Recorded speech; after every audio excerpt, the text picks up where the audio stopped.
Today we will be discussing the organized labor movement. The essential question we'll be focusing on: how did the rise of labor unions shape relations among workers, big business, and the government? So first of all, let's talk a bit about the working conditions in the late 1800s. It was very unsafe. Most people were not trained to do the work that they were performing. There were lots of factories using child labor. All workers were forced to work long hours with no overtime pay. If you weren't willing to work the hours, you were fired and somebody else was brought in to take your place. There was no unemployment or insurance offered to employees. So even if you were hurt on the job because of something that was not your fault, that was the fault of the factory, that didn't matter. Now you're out of a job and can no longer buy food for your family. In addition, there were extremely low wages paid to workers. On average, $3 to $12 a week in most of these factories, which equaled about $400 a year. Obviously, that is back then money, so a little bit more than what we're used to today, but still, conditions for workers were very hard. From the late 1800s to early 1900s, over 200,000 workers were killed in factories across the United States and 2 million injured on the job site. Child labor was not pretty. In addition to these children not being able to go to school, being forced to work in order to help feed themselves, children were often chained to machines to make sure that they didn't run off and play, that they were doing their job. By 1901, 1 in 5 children, about 20%, were working. They were not in school. Many people who worked in factories lived in what we called company towns. They had to live nearby the factory. These company towns were owned by the factory owners. They owned the housing, and they also owned the company store where most of the workers bought their groceries and their household essentials. So they set high prices. And remember, these people are not getting paid very much. If workers had debt, if they had to, buy stuff on credit at the company store, they were not allowed to leave the company town. So a lot of people compared this to slavery, that you were not allowed to leave, that you were forced to do whatever your worker told you, which led to the term wage slavery. One of the things that contributed to the organized labor movement in the late 1800s was the spread of socialism. All right, if you're not familiar with socialism, it's a philosophy that favors public control of property and income instead of private. This would mean that the government was in charge of industry, and therefore the thought is that they could set fair working conditions because it's not greedy capitalist owners trying to make as much money as possible. The Communist Manifesto was a book written by Karl Marx and Frederick Engels. You may be familiar with it already, but it was a book that denounced capitalism and said that workers would eventually overthrow it. This movement was first popular over in Europe and then spread to the United States. And the reason why this book is important, the Communist Manifesto, is because labor activists borrowed these ideas and then used them to shape the labor movement in the United States. So what is a labor union? It is an organized group of workers to protect and further their rights. So they organize, get together, strengthen numbers, to go up against their bosses who are exploiting their work. So the first large labor union in the United States was the Knights of Labor. It was the most important and the biggest in the late 1800s, but unfortunately it was short-lived. The Knights of Labor fought for better working conditions and also an 8-hour workday, and the Knights of Labor included all types of workers, skilled and unskilled. They accepted men and women, as well as all races and ethnicities. This is different from the American Federation of Labor. This was founded by Samuel Gompers, who we see over on the cover of Time magazine. The AFL was a labor union open only to skilled laborers, all right? So not the untrained masses in most of the factories. These were people who had, done apprenticeships, knew how to do a specific craft, so called a craft union. They did not allow minorities or women, so very selective in who could join the AFL. They did have some success. They were able to help shorten the work week and raise wages. And they were the most successful group at organizing skilled labor. They lasted much longer than the Knights of Labor. And if you're familiar with the AFL-CIO, a current day labor union, yeah, it's the same AFL merged with another labor union. And the last one we're going to talk about is the Industrial Workers of the World, also known as Wobblies. Quick fun fact, nobody knows where the term Wobblies came from. There are some theories, but nobody knows exactly the origin of the word. This labor union wasn't founded until 1905 in the city of Chicago, led by a man named Big Bill Haywood. Eugene V. Debs, a person we'll talk about more in depth in a second, helped create the Industrial Workers of the World, and they welcomed everyone, kind of like the Knights of Labor. The Industrial Workers of the World were also very radical, very socialist, and they were known for their violent protest. So, was this group friends with the U.S. government? Absolutely not. All right, they were definitely not favored by the elite, the 1%.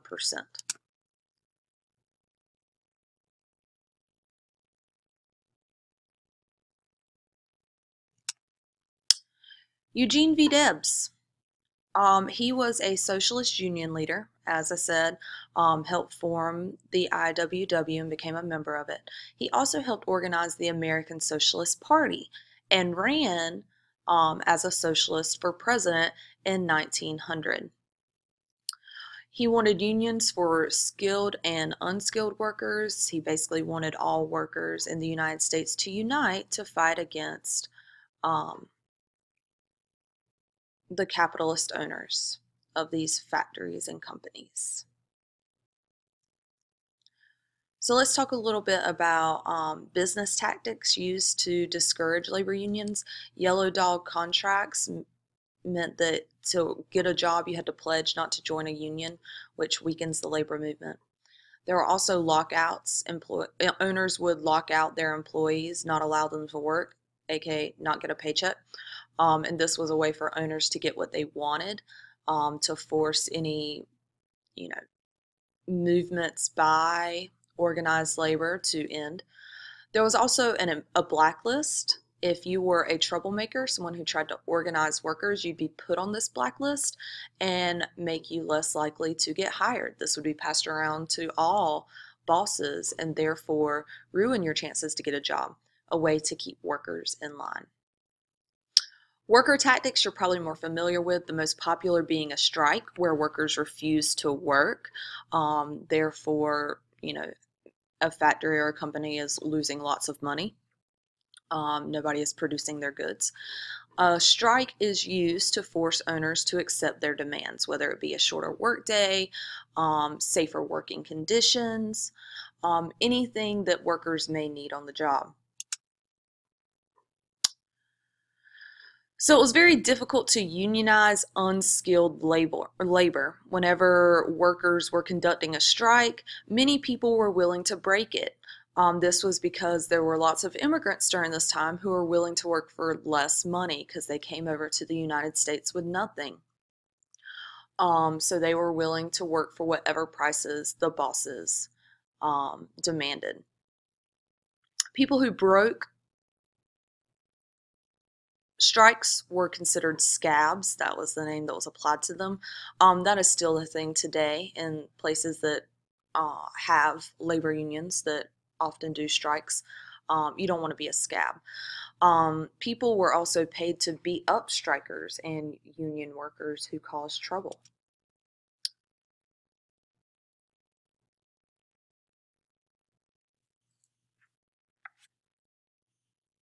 So let's talk about four main strikes in the late 1800s.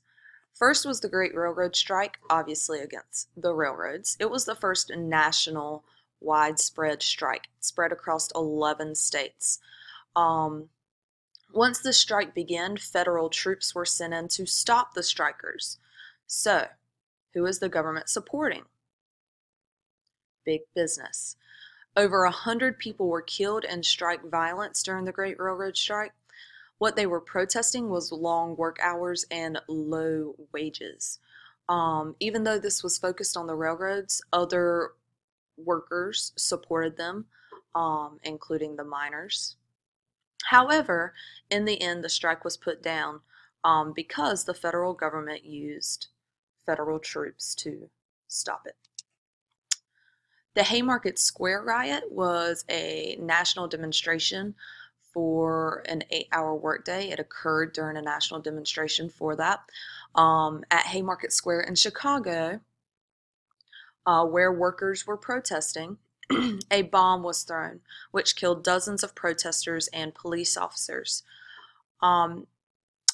Even though we found out that it was four anarchists who threw this bomb and killed those people, unfortunately for the labor movement, they were blamed. Even though it wasn't workers who threw it, it was radical anarchists. The Knights of Labor ended because people associated them with the violence. So the Haymarket Square riot and the deaths that occurred caused the end of the Knights of Labor. Very important for you to know. The Homestead Strike in 1892 occurred at the Homestead Steel Company. Whose company was this? If you're thinking Andrew Carnegie, you are right. This company cut wages by 20%. Obviously, the workers are very upset. They walk out on a strike. In retaliation, Henry Clay Frick, the manager, locked out the workers. He also hired the Pinkertons, a private police force, to come in to put down the strike. When the Pinkertons showed up, violence pursued, and about 30 workers were killed or injured in the violence at the Homestead Steel Company. This was also a union failure because they eventually gave in to the company. All right, the strikers did not achieve their demands and they eventually went back to work with the 20% pay cut. I will make sure that I have a link to that video posted with the notes. And our last strike is the Pullman strike in 1894. Remember, we talked about there was a panic in 1893. During this time, Pullman, who created railroad cars, laid off more than half of its 5,800 employees. For those lucky enough to keep their job, wages were cut 25 to 50%. Remember, these wages are already extremely low. And in addition, Pullman owned a company town, and he did not cut the cost of employee housing or prices at the company store. Obviously, workers are extremely upset. They conduct a strike. Our man Eugene V. Debs was there to help lead this strike. In response, Pullman hires strike breakers to keep the trains running. So workers who come in and continue to work for the prices or for the wages that Pullman has set. Things end up getting violent. Workers are upset at the strike breakers, the scabs. and attack them. And in the end, President Grover Cleveland sent in federal troops to keep the trains moving. So once again, we have the government intervening on the side of who? Big business. So in all four strikes that we covered, the labor movement was on the losing side. All right, the government supported big business. Y'all remember the Sherman Antitrust Act that was supposed to be used to break up trust and monopolies? They ended up using this legislation against the unions. All right, so the exact opposite of its intended purpose. So because of this, labor union influence declined in the early 1900s. And we won't see a really strong labor movement again until the 1930s.